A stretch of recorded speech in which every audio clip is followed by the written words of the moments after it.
मध्य प्रदेश की जनता एक बार फिर जनार्दन की भूमिका में है और अब तक 26 सीटों पर उपचुनाव की तस्वीर यहां पर दिखाई देने लगी है।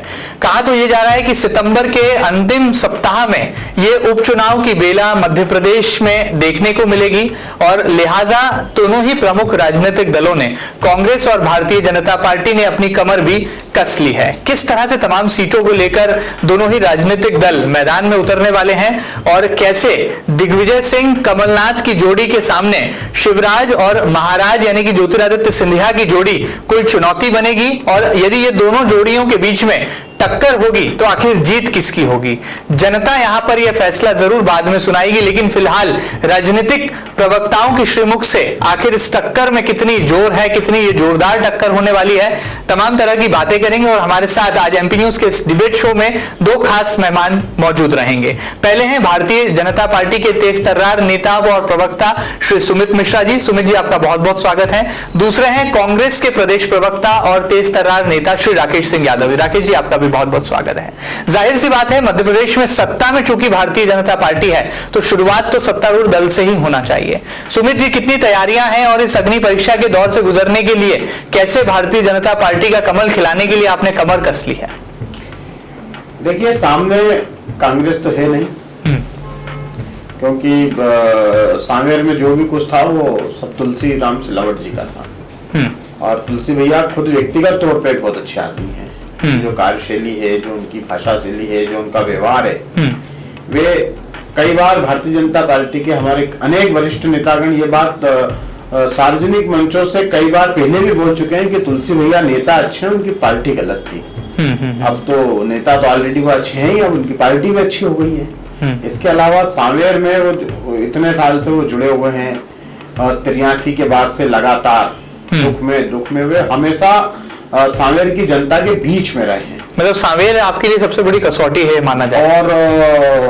और तुलसीराम सिलावट जी का जो व्यवहार है, मुझे लगता है कि उसके आधार पे और भारतीय जनता पार्टी की नीति रीति के जो वोट मिलना है और हमारा जो वहाँ पे पूरी भाजपा है वो एक होकर चुनाव लड़ रही है, एक मुट्ठी बांधकर भारतीय जनता पार्टी चुनाव लड़ रही है। वहीं दूसरी ओर कांग्रेस के जो तथाकथित उम्मीदवार हो सकते हैं वे थोड़े दिन पहले तक हमारी पार्टी में थे और यहाँ पे उनकी हित पूर्ति नहीं हुई, इसलिए वे वहां चले गए। चलिए पूछ लेते हैं। जनता में उनकी छवि तो ऑलरेडी मालूम है कि जहाँ मिल जाता है कलाकंद वहां पहुंच जाते हैं प्रेमचंद। चलिए पूछ लेते हैं, कांग्रेस का क्या रुख है? राकेश सिंह यादव जी, क्या वाकई में जो आरोप लग रहे हैं, और चूंकि बात अब यहाँ पर सांवेर पर आकर सिमट रही है तो सांवेर पर ही पूरी बहस होना चाहिए। जी देखिए, आपको सबसे पहले मैं बताऊं कि ये लड़ाई जो है लोकतंत्र बचाने की, जनता के वोटों की है। आप सांवेर लें या इन 26 विधानसभाओं को लें तो वहाँ कांग्रेस लगभग 25,000 से 55,000 तक वोटों से जीती, कुछ एक दो विधानसभा छोड़ के जहाँ कहीं कम की जीत है 2,500 की। जो लोग जिन्होंने 25,000 प्लस कांग्रेस को करा था, 55,000 प्लस कांग्रेस को करा था, वो उम्मीदवार आज अपने हितों के लालच के लिए कांग्रेस को और जनमत को धोखा देके कांग्रेस की सरकार गिरा के भारतीय जनता पार्टी में चले गए। ये वोट भारतीय जनता पार्टी के खिलाफ था, कांग्रेस की सरकार लाने को। इस सरकार को उन्होंने गलत तरीके से 1.5 साल में वापस दिला दिया गया। तो अब सवाल ये है कि सांवेर में जो बीजेपी के उम्मीदवार हैं वो लगातार 12.5 साल से विधायक रहे हैं कांग्रेस के। बराबर। इन 12.5 साल में अगर आप रोड नहीं बना पाए, आप पीने की पानी की व्यवस्था नहीं करा पाए, आप वहाँ कॉलेज नहीं खुलवा पाए, आप वहाँ नर्मदा नहीं ला पाए, आप वहाँ बिजली नहीं ला पाए, आप वहाँ सड़क ठीक नहीं कर पाए, आप गांव में रोजगार नहीं दे पाए, आप एक भी उद्योग धंधा नहीं ला पाए, औद्योगिक क्षेत्र में आप कोई विकास नहीं कर पाए, तो इसका मतलब है कि सरकारें तो अच्छी थी लेकिन जो ये विधायक थे ये नाकाबिल थे। कांग्रेस के होने के बाद भी नाकाबिल थे, वरना अपने विधानसभा क्षेत्र में विकास करते। आज भारतीय जनता पार्टी में जाने के बाद ये शिरोमणि हो गए, ऐसा नहीं है। जनता बहुत अच्छे से जानती है। जो इनके विरुद्ध राजेश सोनकर लड़े थे वो खुद अपने भाषणों में पिछले 5 साल से बोलते आए कि सांवेर का विकास जो मैंने करा वो पिछले उनके 8-10 साल से रुका हुआ था। अब वही पार्टी से कांग्रेस का उम्मीदवार, बागी उम्मीदवार खड़ा है और मजबूरन का जो बीजेपी के बड़े नेता हैं, आप सोचिए क्या दिल पे गुजरती होगी रमेश मेंदोला के, जो 1 लाख वोटों से जीते हैं, वो आज तुलसी सिलावट का चुनाव प्रचार कर रहे हैं। उनको खुद मंत्री होना था। तो ये एक ऐसी पीड़ा है जो भारतीय जनता पार्टी मुझसे तो कभी नहीं बोल पाएगी, क्योंकि बहुत अनुशासित हैं, और जो सिलावट आए हैं वो अनुशासित नहीं है। उन्हीं के लोग चुनाव प्रचार कर रहे हैं, उन्हीं के लोग सांवेर में कब्जा जमाए हुए हैं। भारतीय जनता पार्टी तो बाहर से खेल रही। कांग्रेस का जो युद्ध है वो बागियों से है, भारतीय जनता पार्टी। लेकिन बागी वाला मुद्दा रहा कहाँ? आपने भी तो इंपोर्ट कर लिया प्रेमचंद गुड्डू जी को। देखिए, प्रेमचंद गुड्डू सिंधिया के कारण कांग्रेस छोड़ के गए थे। उन्होंने कभी भी राहुल गांधी के खिलाफ, कांग्रेस के हाईकमान के खिलाफ नहीं बोला है। अगर एकाध वीडियो तो आप मेरे को दिखा दें, कभी नहीं बोला है। उनकी व्यक्तिगत जो बात, लेकिन जग जाहिर है कि राहुल गांधी की नाराजगी के कारण ही तो उनका टिकट जो है काटा गया था। वो जग जाहिर है, लेकिन फिर भी उन्होंने नहीं बोला है। वो सिलावट जैसे गद्दार की श्रेणी में नहीं आते हैं, क्योंकि उन्होंने कभी हाईकमान के विरुद्ध तो नहीं बोला। वो सिर्फ सिंधिया के विरुद्ध थे, आज भी सिंधिया के विरुद्ध है। अगर ये होता तो कांग्रेस निश्चित तौर पर उनको प्रमोट नहीं करती। जी, सुमित जी से पूछ लेते। सुमित जी, क्या आपकी पार्टी के नेता गद्दार हैं? मुझे लगता है कि कांग्रेस की भी मानसिक स्थिति थोड़ी सी ठीक नहीं है। कल तक जिन्हें ये मंत्री बना रहे थे, जिन्हें विकास पुरुष कह रहे थे, आज विपक्ष में, इसलिए उन्हें अपशब्द कह रहे हैं। और जहां तक विकास की बात है तो मुझे लगता है कि अभी 224 करोड़ की नर्मदा की एक महती योजना सांवेर के अंदर माननीय तुलसीराम सिलावट जी लेकर आए, जो लगभग सांवेर के 200 के आसपास गांवों को पीने का भी पानी उपलब्ध कराएगी और सिंचाई का पानी भी उपलब्ध। इसका बजट कहां से आएगा? ये 2400 करोड़ की है सुमित जी योजना, बजट आएगा कहां से? मेरी बात तो सुनिए। सरकार की हालत जो है, बजट तो मैं यही कह रहा हूँ, इमरती देवी जी ने जब कमलनाथ जी से कहा था कि मेरे क्षेत्र का विकास करना है, तो उन्होंने बोला बजट नहीं है। घाटी विकास विकास हो रहा था तो उन्होंने बोला कि मेरी आप तुलना करेंगे क्या? और सलमान खान को नचाने के लिए और वो जेटलिन की कमर में हाथ डालने के लिए कमलनाथ सरकार के पास पैसा था। और लेकिन ये जिस योजना की बात हो रही है, ये तो कमलनाथ सरकार में इसका कमलनाथ सरकार ने योजना है, ये पहली चीज नर्मदा घाटी विकास की योजना है, जल संसाधन की नहीं। आप इसको ठीक कीजिए। जो गुजरात सरकार से मध्य प्रदेश की सरकार और माननीय देश के पूर्व प्रधानमंत्री अटल बिहारी वाजपेयी जी के बीच में जो करार हुआ है, उसके अंतर्गत गांधी सागर बांध से 2024 के पहले हम जितने स्रोत बना लेंगे सिंचाई के, वे ही हमारे रहेंगे। और 2024 के बाद हम उसमें कोई नया स्रोत नहीं बना पाएंगे।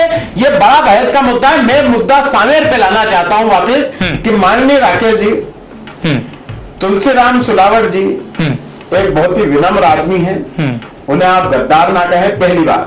और दूसरी बात, रही बात गुड्डू भैया की, तो गुड्डू भैया राहुल जी को, सोनिया जी को, प्रियंका जी को, सबको खूब सारे अपशब्द कह के हमारे कभी नहीं बोला, कभी नहीं बोला। आप एक सबूत दे दीजिए, एक सबूत दे दीजिए, कभी नहीं बोला। ये गलत बात है, कभी नहीं बोला।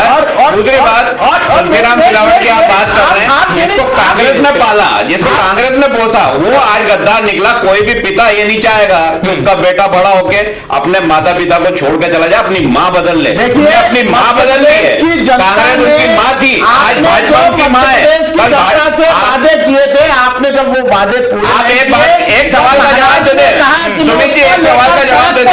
मेरा एक सवाल है, कमलनाथ जी ने सड़क पर उतर मेरा एक सवाल है, मेरा एक सवाल है, एक सवाल है सुमित जी से, एक सवाल पूछ लीजिए, सुन लीजिए सवाल। ये सवाल है कि कल अगर सिंधिया भारतीय जनता पार्टी छोड़ के कांग्रेस में आ गए तो क्या सिलावट बीजेपी में रहेंगे? जवाब दे दीजिए। मेरा आपसे केवल जवाब दे दीजिए, आप जवाब दे दीजिए। आप पे जिम्मेदार है सिलावट, आप पे जिम्मेदार नहीं है। वो गुलाम है सिंधिया का, वो गुलाम सिंधिया का है, भारतीय जनता पार्टी का कार्यकर्ता नहीं है। वो सिर्फ एक गुलाम है, और गुलाम की हैसियत सलाम करने की होती है। सांवेर की जनता कभी भी गुलाम को बर्दाश्त नहीं करेगी। किसी सूरत पे गुलाम को सांवेर की जनता कभी चुनाव नहीं जिताएगी। आपका मुझे लगता है कि थोड़ा सा आप हतोत्साहित ज्यादा है। नहीं, बिल्कुल नहीं, मैं सच बोल रहा हूं। हमारी पार्टी में सबका स्वागत है, आप भी आइए, हम आपको भी मान सम्मान देंगे। नहीं, हमें गद्दारी की आदत नहीं है। आप गद्दारों को इकट्ठा करें, अंग्रेजों के टाइम से आपने गद्दारी करी है, अंग्रेजों के टाइम से गद्दारी हुई है, आपके सब है। आज क्या गद्दार इकट्ठे होते हैं, वीर सावरकर से लेके सब है। चलिए, कुछ तो ऐसे हालात हुए होंगे ना कि 22 विधायक, एक या दो विधायकों की 22 विधायक जो है अचानक से पार्टी छोड़ देते हैं, सरकार गिर जाती है। और अब भी जो है ये मोहभंग का जो सिलसिला है राकेश जी, अभी भी जारी है। नेपा नगर का जैसा हालात देखे, बड़ा अपने हित थे जी। सिंधिया की जो कोशिशें थी कि सरकार बनी है और हमें मलाई खाना है, और कमलनाथ जी ने वो मलाई खाने से रोक दिया था। हर मंत्री से इनकी डिमांड थी कि वो भ्रष्टाचार करे और पैसा दे। वो जब रोका गया और जब साल भर तक कुछ नहीं सिंधिया को मिला, उसको लगा कि अब बहुत मुश्किल है, तो उन्होंने ये कदम उठाया, भारतीय जनता पार्टी से पैसे का लेन देन खरीद फरोख्त करके सारा खेल खेला। ये सब बच्चों को स्पष्ट है कि सिंधिया अगर बनी बनाई गवर्नमेंट गिराएंगे तो सिर्फ पैसे के लिए गिराएंगे। प्रमाणित कहाँ हुआ ऐसा? प्रमाणिक जनता समझ रही है ना, प्रमाणिक क्यों नहीं हुआ है आप ये बताएं। 6 मंत्री बने हुए थे उनके, सरकार चल रही थी, आपको राज्यसभा कांग्रेस भेज रही थी। पैसों के साथ तो कमलनाथ जी के ओएसडी पकड़ाए थे, उसके बाद पैसों के साथ तो कमलनाथ जी के ओएसडी पकड़ाए थे, गिरफ्तार होना था चुनाव के पहले। कहाँ गिरफ्तार हुए? कहाँ गिरफ्तार हुए? आपके राजस्थान में आपके मंत्री का दिल्ली में, वो तो आगे नहीं हो रहा है। कमलनाथ हमारे ओएसडी तो वहीं थे, दोनों साथ में तो गिरफ्तार हो। ज्योतिरादित्य सिंधिया जी के पेट के नाखून भी नहीं है ये बोलने से क्या होगा? ज्योतिरादित्य सिंधिया को नारा था कि माफ करो महाराज। अरे झांसी की रानी को किसने मारा? झांसी की रानी को किसने मारा? जवाब है अभी तक भारतीय जनता पार्टी झांसी की रानी की जय बोलती थी, अब बोलना बंद कर दिया है। अब बोलेंगे ना तो सिंधिया उल्टा टांग देगा। इंडिया के डर के मारे झांसी की रानी की जय नहीं बोलते। सावेर के मूल मुद्दों पर आते हैं। चुनाव की जब तस्वीर खींची जा रही थी तब ऐसा लग रहा था कि दल बदल एक बहुत बड़ा मुद्दा होगा, लेकिन अब यह मुद्दा वहीं पीछे छूट गया है। सावेर का मूल मुद्दा क्या है सुमित जी? भारतीय जनता पार्टी किस मुद्दे के साथ, किस एजेंडे के साथ सावेर की जनता के सामने फिर जाने वाली है और क्या दावा है आपका? हम इस बात को लेकर जनता जनार्दन के बीच में जा रहे हैं कि जिन वादों को लेकर, जिन वचन पत्रों को लेकर कांग्रेस ने सरकार बनाई थी, जब वे वादे और वचन पूरे नहीं हुए और जब महाराज ने उन वादों को और वचनों को याद दिलाया तो उस समय कांग्रेस ने उन वादों को पूरा नहीं किया। फिर भले ही वो किसान का 2 लाख वाला विषय हो, बेरोजगारों को बेरोजगारी भत्ता देने की बात हो, मुख्यमंत्री कन्यादान के 51,000 की बात हो, 5 रुपए लीटर दूध की बात हो, अनेक ऐसे मुद्दे जिस कांग्रेस ने जो सब्जुबाग दिखाए थे झूठ की बुनियाद पे, वो झूठ की बुनियाद पे जो सब्जुबाग दिखा के वो सरकार में आए थे, जब महाराज ने देखा कि वो वादे पूरे नहीं हो रहे और कमलनाथ जी और दिग्विजय सिंह जी तो भोपाल में बैठकर रणनीति बना रहे थे, किंतु प्रचार प्रसार समिति के प्रभारी उस समय भी महाराज थे और महाराज पूरे मध्य प्रदेश में जब घूम घूम के भाषण दे रहे थे तो जनता उनसे ही सवाल करती। वे जानते थे कि ये कांग्रेस अब गर्त में जाने वाली है और जब महाराज ने मेरी बात जी, और जब वो बात पूरी होती नहीं दिखी तो महाराज मध्य प्रदेश की आन बान शान के लिए, मध्य प्रदेश को बचाने के लिए भारतीय जनता पार्टी के साथ आए हैं और हम महाराज के साथ मध्य प्रदेश को स्वर्णिम मध्य प्रदेश की ओर ले जाएंगे। और दूसरी बात, रही बात कांग्रेस की, तो आज ही कांग्रेस के नेता जीतू पटवारी जी ने एक आरोप लगाया है कि गरीबों को पैसों पे खरीद लिया जाता है। तो ये उन्होंने आज गरीबों का अपमान किया है, दलितों का अपमान किया है, बेसहाराओं का अपमान किया है और लोकतंत्र को खतरे में डालने का पाप और षड्यंत्र कांग्रेसी नेता खुद उजागर कर। ये अपमान से कितना आहत है कांग्रेस पार्टी? और यादव जी क्या लगता है कौन सा मूल मुद्दा है जिसके आधार पर, किस एजेंडे के आधार पर आप सावेर की जनता के समक्ष जाने वाले? देखिए बहुत साफ एजेंडा है। कमलनाथ जी ने जो काम शुरू करे थे, आपने देखा होगा जितने माफियाओं के खिलाफ कार्रवाई, तो भारतीय जनता पार्टी का शासन आते हुए एक सिलेंडर हो रहा है, सारे माफिया वापस आ गए हैं, बहुत सुरक्षित महसूस कर रहे हैं।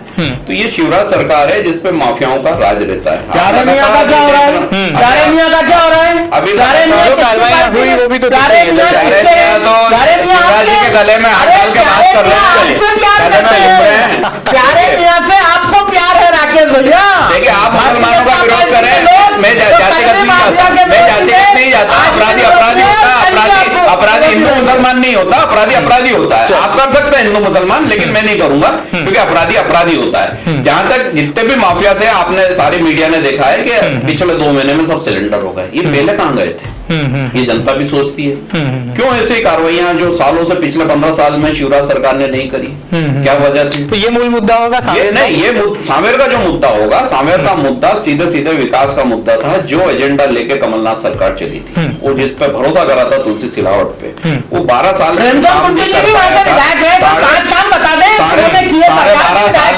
एक भी काम सिलावट नहीं कर पाया। लगातार झूठ बोलते हैं। 3 मूल काम लोगों को जाके बोल रहे हैं बता दूंगा, बना दूंगा, एक विधायक अगर 12 साल के बाद बोलता है कि लाइट नहीं लगी है तो वो तो को चुनाव सीधे जनता जिताएगी। उसके बाद एक गद्दारी का तिलक तो लगेगा कि जो उन्होंने अपनी माँ बदली है, पहले उनकी माँ कांग्रेस थी, आज उनकी माँ भाजपा है और असली में उनकी माँ सिंधिया है, भाजपा भी नहीं। चलिए यहाँ पर कामों की बात बहुत सारी हो गई। आखिर में जाते जाते राकेश सिंह यादव जी, सांवेर की जनता यदि कांग्रेस को चुने, प्रेमचंद गुड्डू को चुने, तो आखिर क्यों चुने और कौन से वादे और इरादे हैं जो लगता है कि प्रेमचंद गुड्डू के वो चमत्कारिक असर जो है सांवेर पर छोड़ने वाले? देखिए, जनता से एक ही अपील है कि आप अगर प्रेमचंद गुड्डू को चुनेंगे तो इस मध्य प्रदेश को विकास करने वाला मुख्यमंत्री कमलनाथ जी मिलेंगे, जिनकी योजना है, जिनका विजन है। सिर्फ कथा करने वाला शिवराज सिंह चौहान नहीं मिलेगा, जो 15 साल से आपको तल रहा था और अभी फिर और तलेगा ब्लैकमेलिंग से, गरीबों को लूटने से। उससे छुटकारा चाहिए, और लुटेरों से छुटकारा चाहिए तो प्रेमचंद गुड्डू को जिताएं और सीधे सीधे कमलनाथ जी को मुख्यमंत्री बनाएं। सुमित जी, क्यों तुलसीराम सिलावट को भारतीय जनता पार्टी से विधायक चुने सांवेर की जनता? देखिए, तुलसीराम सिलावट जी को विधायक तो चुनना ही है, क्योंकि वे मंत्री हैं और पूरी जनता जानती है कि मंत्री और भारतीय जनता पार्टी की सरकार ये विकास कराएगी। केंद्र में हमारी सरकार है, नीचे से लेकर पंच से लेकर प्रधानमंत्री तक भारतीय जनता पार्टी का जब रहता है तो विकास की गंगा ठीक बहती है। और बीच में यदि कहीं कमलनाथ जी और दिग्विजय सिंह जी आ जाते हैं तो मिस्टर बंटाधार और मिस्टर जेकलिन के खासम खास 18 में जब आ रहे थे, जब मोदी जी की नहीं थी सरकार, ट्रंप की सरकार थी। 18 में जनता ने हराया है, जब ट्रंप की सरकार थी कि मोदी जी की सरकार थी, किसकी थी? क्यों हराया जनता ने? इसलिए हराया कि ना काबिल है शिवराज सिंह चौहान, ना काबिल है नरोत्तम मिश्रा, इसलिए हारे चुनाव। देश का विकास अब करेंगे शिवराज और महाराज। इसलिए जाइए दिग्गी राजा जी, आदरणीय कमलनाथ जी, आप अपनी अपनी क्षेत्र को देखिए। मध्य प्रदेश को बंटाधार मत कीजिए, मध्य प्रदेश को स्वर्णिम मध्य प्रदेश बनाने दीजिए, महाराज और शिवराज के साथ रहिए। चलिए, जनता को तय करना है। और अभी कोरोना का काल है तो अभी तुलसी हर जगह उपयोगी है, इसलिए कोरोना से भी और कांग्रेस से भी मुक्ति तुलसी। तुलसी सास भी कभी बहू थी कि सीरियल की है जिसके 4 पति बदल गए तो उसको पता नहीं था। ये तुलसी है, ये शुद्ध तुलसी नहीं है। चलिए, जनता जनार्दन यहाँ पर तय कर ले कि कौन यहाँ पर सच्चा है और कौन है झूठा, और क्या वाकई में सांवेर का चुनाव गद्दार बनाम होशियार का चुनाव है या ये वाकई में बंटाढार बनाम विकास का चुनाव है। सांवेर की जनता बहुत सूझबूझ भरा यहाँ पर फैसला सुनाने वाली है, लिहाजा दोनों ही राजनीतिक दलों की धड़कनें तेज हैं और जब तक सितंबर का आखिरी सप्ताह नहीं आ जाता तमाम समीकरणों की तस्वीर को साफ नहीं कहा जा सकता। इंतजार करना होगा, क्योंकि आने वाले कल में और भी मुद्दे सामने आएंगे जो कि गरमाएंगे और जनता जिन पर करारी चोट करेगी और अपना सही फैसला ईवीएम मशीनों में कैद करेगी। देखना बहुत लाजमी होगा कि इस अग्नि परीक्षा में कौन पास होता है, शिवराज या महाराज या फिर दिग्विजय और कमलनाथ। एमपी न्यूज के स्पेशल सेगमेंट में फिलहाल इतना ही। खास कार्यक्रम आपको कैसा लगा हमें जरूर बताइएगा और ताजा तरीन खबरों के लिए कहीं मत जाइएगा, लगातार देखते रहिएगा आपका अपना न्यूज चैनल एमपी न्यूज। फिलहाल दीजिए इजाजत, नमस्कार।